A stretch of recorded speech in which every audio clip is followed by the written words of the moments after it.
باسم الآب والابن والروح القدس الإله الواحد آمين. أنا بشكر أسرة البابا كرولوس على محبتهم وعلى دعوتهم ليا إن أنا أتكلم عن سيدنا صاحب النيافة الحبر الجليل الأنبا مكاريوس المتنيح أسقف جنة، باعتباري واحد من أولاده. أنبا مكاريوس كان يتميز بالشفافية، وشفافيته ظهرت في رسامتي. أتكلم عن رسامتي. أنا خريج تربية عام يعني سنة 83. تخرجت من الكلية ودخلت الجيش وطلعت من الجيش، والكلام ده كان في 86. في 86 كان سيدنا أنبا مكاريوس بيعمل زيارة وافتقاد لكل الإبرشية. أنا مش من نجادة أصلا، أنا من قرية تبع مركز غوص اسمها جزيرة مطيرة. لو حد فيكم طلع على الكورنيش كده وبص كده بزاوية كده ناحية الشرق كده، يعني بزاوية، هيشوف جزيرة مطيرة دي. أنا من البلد دي. فكان سيدنا بعد في التوقيت بتاع زيارة الإبرشية في نجادة هنا كان بيزور نفس التوقيت، بياخد برضو 20 يوم في غوص، وكان يزور كل القرى برضو. ففي إحدى الزيارات بعد ما خلص، أنا ماليش علاقة بيه خالص نهائي، لا أنا أعرفه بس لكن هو ما يعرفنيش.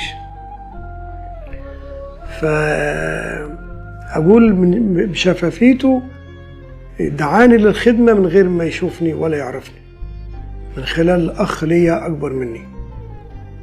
قصة طويلة مش عايز أطول فيها، لكن ده اللي حصل. فرجع أخويا كان راح يوصله لغاية جوز، من قريتنا لغاية جوز. فرجع بيقول لي أهلا يا أبونا. أنا قال لي أهلا يا أبونا، أنا كده يعني إيه زي ما بيقولوا كده شعر راسي وقف يعني.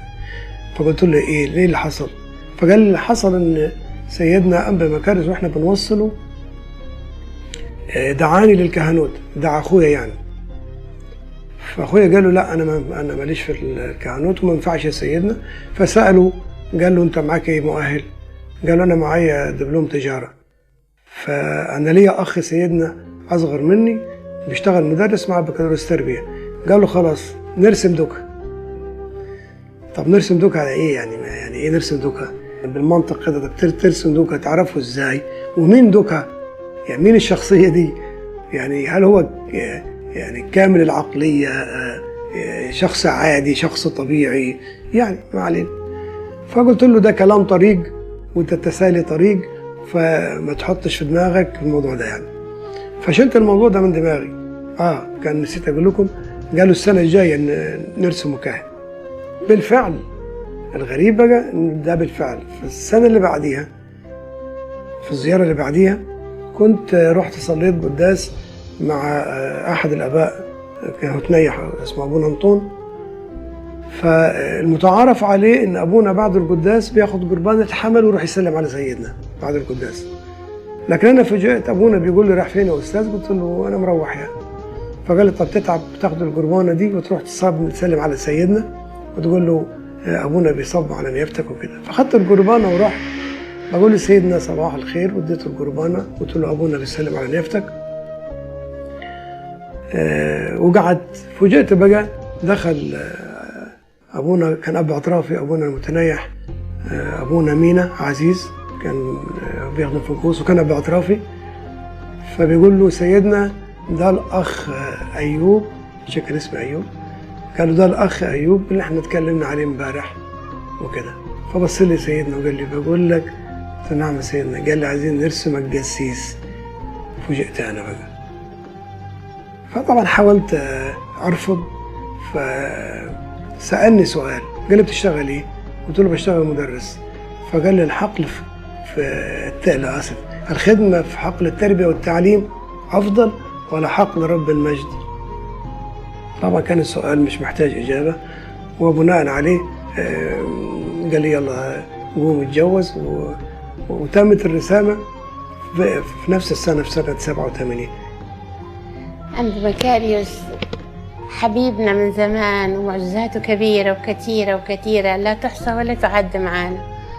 من زمان كانت زيارة أنبا مكاريوس لما يجي البلد يفرح كل البلد، يزور كل البيوت، عارف كل بيت باسمه، كل عيلة باسمها ومين فيه. أذكر من أيام ما إحنا كنا لسه طلبة في جنة، وكنا نروح نزور أنبا مكاريوس وناخد بركته قبل الامتحانات. فرحنا ناخد بركة أنبا مكاريوس قبل الامتحانات.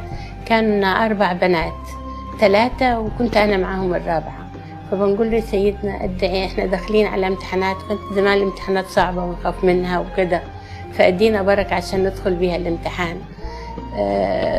يعني أول ما بدأ يدينا بركة، اداني حتة جونة جميلة جمال ملهاش وصف في وسط الجون الحاجات اللي وزعها. ادانا احنا وال3، اداني أنا الأول، ادى البت الثانية جونة تانية بس أقل جمال، الثالثة اداها صليب، الرابعة ما ادهاش حاجة خالص. والرابعة دي كانت في دبلوم تجارة وكانت ساقطة ليها 2 سنين، ودي السنة الثالثة. فأول ما ادهاش خالص كلنا قلبنا اترجف وخفنا من يعني ليه احنا خايفين عليها، لأن هي من الأول خايفين إنها. فبعد كده بعد ما دخلنا الامتحانات فعلا ربنا تمجد، يعني ما نعرفش نشكر ربنا على محبته الكبيرة. كانت الجونة الحلوة دي حاجة مميزة خالص، والتانيين برضو ربنا دبر لهم ونجحوا. اللي اداها صليب مخالف كان في ملحق طلعت بمواد، اللي ما اداهاش خالص دي ربنا يرحمنا يعني راحت نزلت السنة تاني برضه.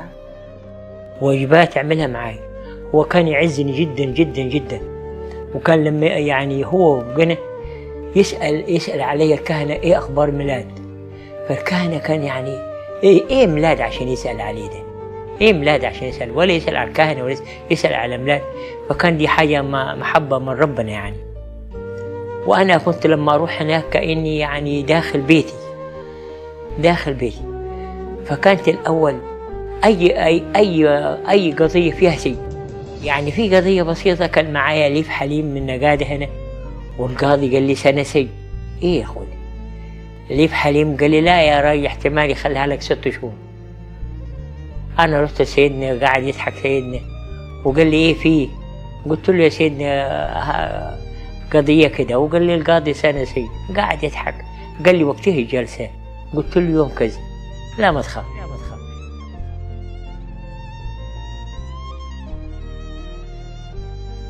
ورحت القضية دي قال لي براءة، بعد ما حكيت له القصة قال لي براءة.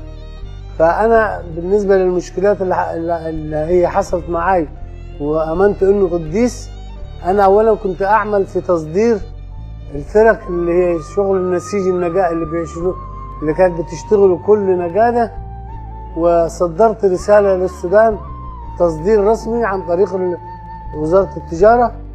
وبعدين كان عشان تصدر البضاعة دي بتاخد تصريح من الجمارك هنا، ونشحنها عن طريق رسمي عن طريق الجمارك المصرية وتوصل للسودان. فأنا مجرد ما شحنت حوالي 15 طرد فرق يساووا 1500 كيلو منسوجات حريرية. أنا لما صدرتها كان التصدير مصرح به عامة. مجرد البضاعة ما دخلت السودان الحكومة السودانية أوقفت استيراد الفرق. وقف استيراد الفرق ده طبعا أنا أصبحت البضاعة دخلت الجمارك في حلف. استمرت المشكلة دي حوالي سنة. طبعا الحكومة هنا والبنك عاوز الفلوس ترجع عن طريق البنك، لأنها كانت بترجع بالدولار الحسابي، وعاوز ترجع ولازم ترجع، وإلا بتتعمل فيها قضية في حالة عدم رجوع الفلوس. فطبعا أنا دي أثرت علي جدا جدا جدا وكنت متضايق، فكانت لي علاقة بيه. فرحت يعني من ضمن الأيام لقيني كده متألم شوية وبتاع، فسألني مالها؟ قلت له الموضوع ده بتاع التصدير. قال لي ما تخافش. قلت له البضاعة دي حاليا لو قعدت سنة كاملة هتنزل تباع بالمزاد العلني في الجمارك السودانية، ودي عملية خطيرة هتبقى بيني وبين الحكومة هنا، بيني وبين وزارة التجارة هنا، بيعتبروا انه الفلوس دي انت فقدتها قصدا، وهي طبعا غير مقصودة. فقال لي لا ما تخافش، فانا اضطريت قمت سافرت للسودان عشان اعرف ايه الحكايه. المستورد بتاعي هو اخوي واحد من اخواني، لانه انا ليا 3 اخوان في السودان. فقال لي يا بابا احنا ما عندناش مشكله، المشكله في انه التراخيص موقوفه بتاعه الاستيراد هنا. فانا رحت وزاره التجاره هناك وحاولت محاولات، ف يعني زي ما تقول كان مصممين على انه لازم ما فيش تصريح بالاستيراد. اخيرا الجمارك نزلت البضاعه في المزاد العلني للبيع في المزاد العلني. يوم ما نزلوا البضاعه في المزاد العلني بحكمه من ربنا صرحوا لي انه انا يجددوا الرخصه للمستورد بقدر الكميه اللي هي مشحونه، بس مش تصريح عام، بقدر الكميه. ودي كانت معجزه بكل المقاييس. في اخر يوم من السنه من اعلان الجمارك بالبيع انه صرحوا لي بتجديد رخصه المستورد فقط بقيمه البضاعه دي. فطبعا انا بالنسبه لي كانت معجزه، وفوق المعجزه بشويه معجزه بكل المقاييس. ولكن للاسف انا للاسف الشديد العمليه دي اثرت علي، حتى اصبت بالسكر في نفس اليوم. اصبت بمرض السكر في نفس اليوم. فلما رجعت حكيت له اللي حصل وبتاع، قال لي قلت لك ما تخافش، يعني ما تخافش. وفعلا كانت النتيجه الحمد لله ما تخافش. وطبعا رجعت الفلوس عن الطريق الرسمي، عن طريق البنك، وانتهت المشكله بعد ما استمر السنه واحنا في عذاب يصرحوا بالاستيراد او ما يصرحوش، في عذاب شديد يعني. وكده انتهت المشكله. كان في زياره في جوص، وانا كان ليا اخ اكبر مني طبعا، هو البكر بتاعنا، واترسم بعد كاهن، كان اسمه ابونا برسوم. خد الفصوص هنا فتره من الزمن، ولما جه انبابيمن نقلوا من صوص وداه كنيسه اسطفانوس في قوس. فهو علماني كان بيرتب لي زيارات سيدنا في البيوت، يعني يروح البيت ويخبط عليهم ويقول لهم سيدنا يجيكم الساعه 4 وهكذا.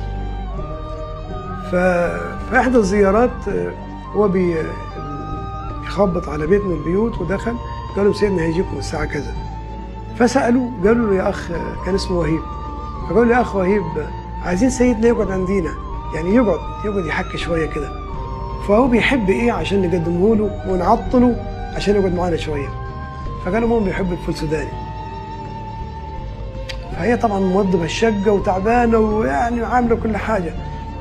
فجوزها قال له خلاص ماشي يا استاذ وهيب نجيب له فول سوداني. قالت له لا، فول سوداني ايه؟ هناكل فول سوداني ونلخبط الدنيا، يعني الدنيا هتدعك من القشر بتاع الفول. فقال لي هنجيب برتقان ونجيب مش عارف حلاوه وكده يعني. خلاص امين يعني. في نفس الميعاد راح زارهم وكده، فهو وقعد معاهم بتقول له الست ايه يا سيدنا صلي البنت في ثانويه عامه وعايزاها تخش طب وكده ويعني وبركتني يافتك. قال لها حاضر يا بنتي، ربنا ان شاء الله هينجحها. فقال لهم ما تجيبوا لي هديه. قالوا له حاضر يا سيدنا نجيب لك هديه. فهو كده يعني الست خدت جوز على جنب، قالت له طب هديه ايه اللي هنجيبها له؟ ما تسال سيدنا عايز ايه هديه، فنجيب له هديه تطلع الهديه مش مناسبه شكلنا وحش، فاسال وقول له عايز ايه هديه. فقالوا له سيدنا ان شاء الله البنت تنجح كده بصلواتك وتخش طب ونيافتك عايز هديه، نجيب لك ايه هديه؟ قال له بتجيبوا لي شويه فول مقشرين عشان ما نوسخش الدنيا. الست بقى ايه صعقت من الاجابه. انا بقى بالنسبه للانبا مكاريوس كنت انا وثلاثه واثنين من الاخوه التجار مسافرين، نسافر نعيش في السودان، لان اخواني اللي في السودان كانوا ضاغطين عليا ايه تعيش في نجاده ونجاده ومش نجاده، تعالى هنا المجال اوسع مش المجال اوسع. فطبعا بعلاقتي بالانبا مكاريوس انا وواحد من اخواني التجار قلنا له ان احنا مسافرين، واحنا كنا احنا الاثنين على علاقه بسيدنا، يعني انا والخواجه عدلي حكفي.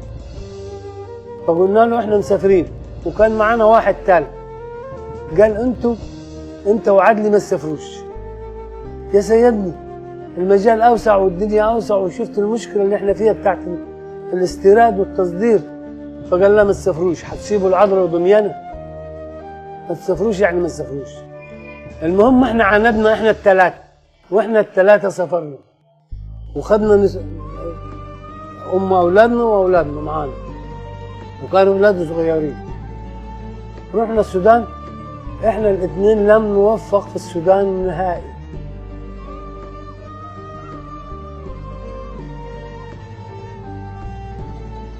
ما توفقناش نهائي.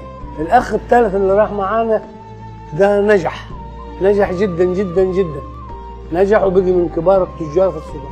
جيت هنا انا كان التصدير للفرق والاستيراد من السودان وقف نهائي. فبقول له ده الوقت التصدير وقف، انا هشتغل ايه؟ انا ما تنفعش معايا اي شغل لان انا تعودت على الشغل الكبير. فقال لي تفتح محل الخشب. قلت له يا سيدنا يعني انا ماليش في المجال ده او ما اعرفلوش. قال لا تفتح محل الخشب. قلت على كلامك. انا في الفتره دي كنت بخدم في دير ابو الليفه والصليب امين الخدمه. كان في ناس بيزورونا في دير ابو الليف، الناس دول اصلا كلهم تجار خشب. فحكيت معاهم فقالوا تروح اسكندريه لشركه عرفه وهبه، وده كان من اكبر مشاهير تجار الخشب في اسكندريه. فرحت للراجل وتعرفت عليه، واتضح انه الراجل كان ليه علاقه بالسودان والبتاع والمعرفه، وحكيت معاه وبتاع. فتوفقت معاه جدا جدا جدا، وكانت فرصه اني فتحت محل الخشب ونجحت فيه بعنايه ربي. نجحت فيه نجاح كويس خالص خالص خالص، يعني مش بسيط، يعني نجحت فيه نجاح كبير. وانا ما زلت في تجاره الخشب ببركه الانبا مكاريس. وغير من وقت يعني، فكانت دعواته دعوات مقبولة. كل ما نطلب منه حاجة في عز ما بعد ما جينا وخلصنا وعشنا هنا في البلد وكده، فكان الواحد أي حاجة تقابله أي حاجة تتعبه يروح ياخد بركة أنبا مكاريس. مهما كان تقل التعب اللي احنا تعبانين أو متضايقين منه، ندخل عنده يا سيدنا صلي لنا الموضوع ده مضايقنا، ويقعد بصدر رحب. ايه في يا بنتي؟ يسمع منينا بصدر رحب واسع، وما تخافوش ربنا يسترها عليكم. نرجع من عنده كأني كابوس، والكابوس اتزاح واتشال خالص.